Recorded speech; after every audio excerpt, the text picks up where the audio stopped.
Hi, it's Rob. Welcome to another video, and this video is entitled The Good, the Bad and the Ugly Portraits on Album Covers. So there's been some classics, there's been some dodgy ones as well. And this video has been inspired by James Griffiths. I'm sure everybody knows James's channel. And he was inspired by a comment made by Brian, the embryonic robot over in Canada. And Brian was talking about this album, Songs from the Big Chair, and this image on the cover. He didn't think it was a great one, and James concurred, and I kind of agree as well. It's not a great photograph. I think this was the second album, tremendously successful for Tears for Fears, but the album photography isn't the best. I do tend to think that this one is similar, but the photography is a lot better on this Best of OMD. So yeah, what I'm going to do on this video is show some of my favourites, some classics, and also show some pretty dodgy ones. So let's kick off with some really iconic ones. And this black and white image, Heroes, David Bowie.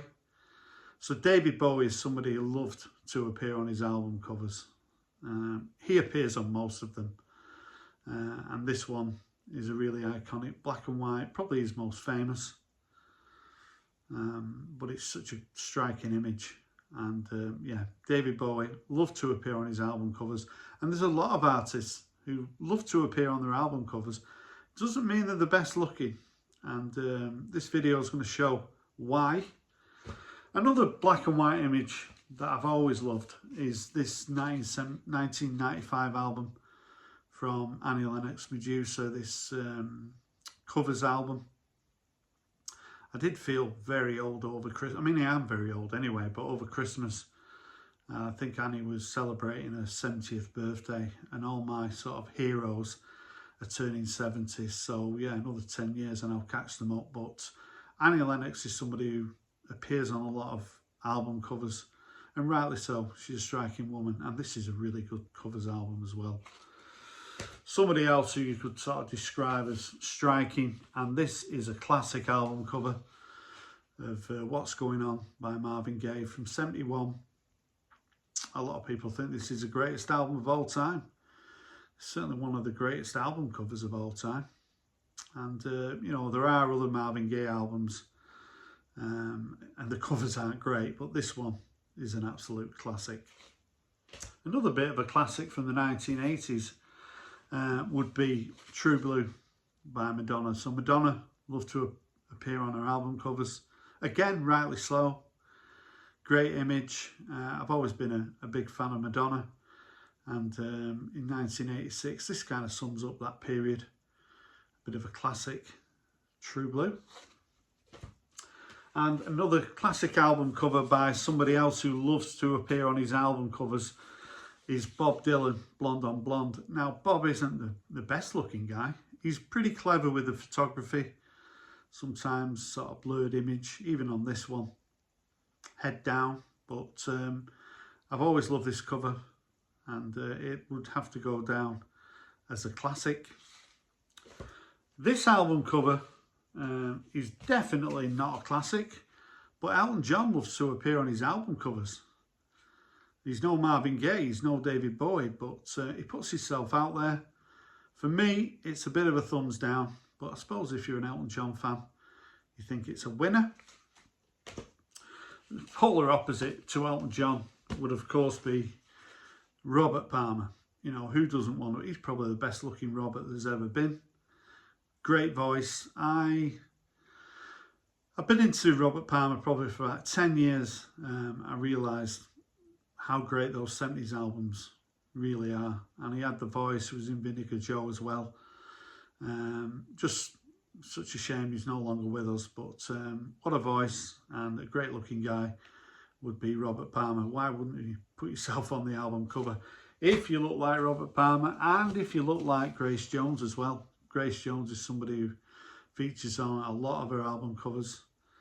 And yeah, this one is Living My Life. And yeah, unmistakable Grace Jones. Somebody else who's pretty unmistakable would be Neil Sedaka. So I like Neil Sedaka, and I like that jumper as well.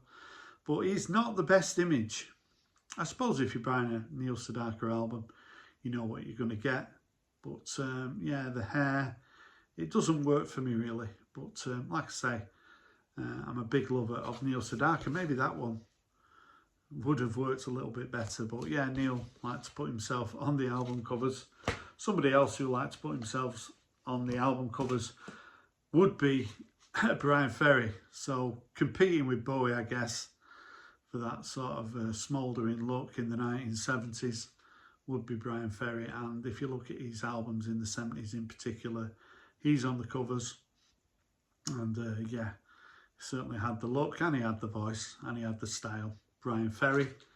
Somebody else who had the look and the style would be Les Dawson. So Les, tremendous pianist. If you're in the America or in Europe, maybe you're not aware of Les, but he was a tremendous pianist, highly respected in the UK. But this album cover really doesn't work for me. I would much prefer maybe one of these images, particularly that one. I think that one would have really worked. But I guess we've got to put up with that one. Another image which is really striking would be Public Image and John Lydon on this debut from '78. And after the Pistols, we still wanted the attitude, and we certainly got it on this cover of the debut album by Public Image. And when I saw Michael Kuuku in 2011 on Jools Holland, I was a little bit mesmerised, so I went out and bought this album home again. It doesn't disappoint, and the mood, the photography sort of fits the music. Michael's just recently released another album, I think it's his fourth, and it's as good as ever. But yeah, the cover here is a great one. This one, probably not a great one. I wanted to show it though. Bill Withers, great voice, one of the best soul singers, of course, but this album cover does not work. That jumper is not for me either. I can think of a few people in the VC who'd wear a jumper like that, but certainly not me. But certainly a questionable look. Somebody else who I think is a little bit questionable on the covers would be Gary Newman, Telecon. A lot of Gary Newman albums, he's on the cover. He's had multiple hair transplants.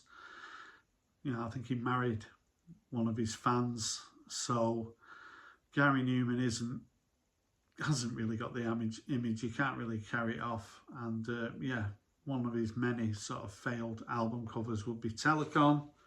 Somebody else's album covers tend to fail would be Rod Stewart. Likes to put himself on the album cover. Foolish Behaviour. I think it's from about 81, this. He's always had a nice blonde on his arm, and he's pretty popular in the UK, doing a lot of good work at the moment. But yeah, maybe this look isn't the best on this 1981 album. And this album, it looks like a bit of a bank manager. You know, it doesn't really scream out at you. Marshall Crenshaw, I think it's either his second or third album. Why on earth they put him in front of what looks like a prison, I'm not too sure. But yeah, this album cover for me certainly doesn't work. Neither does this one.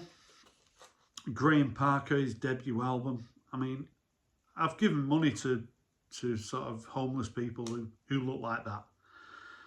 So why you would put yourself on the front of your debut album looking like that, I'm not too sure. But I think James showed a Gra Parker album, so maybe it's some sort of thing he likes to do on his album covers. But yeah, that one certainly doesn't work for me. But certainly this one works for me. Julian Culkin, I think it's My Nation Underground. I think it's from the late 80s, this one. But I've always liked that image of Julian. I think Julian's got a new album coming out in February, so look out for that. And finally, this Joe Cocker album. You can even see his belly button on the cover there, but that face he's pulling there, I'm not sure who approved that image on the front of his album, but it's certainly not working. So there's been plenty of fantastic album covers, iconic over the years, but there's certainly been some questionable ones. I just thought it'd be a fun video to respond to James. If you've got any comments about what I showed on this video, I'd love to hear from you. Thanks for watching. Bye for now.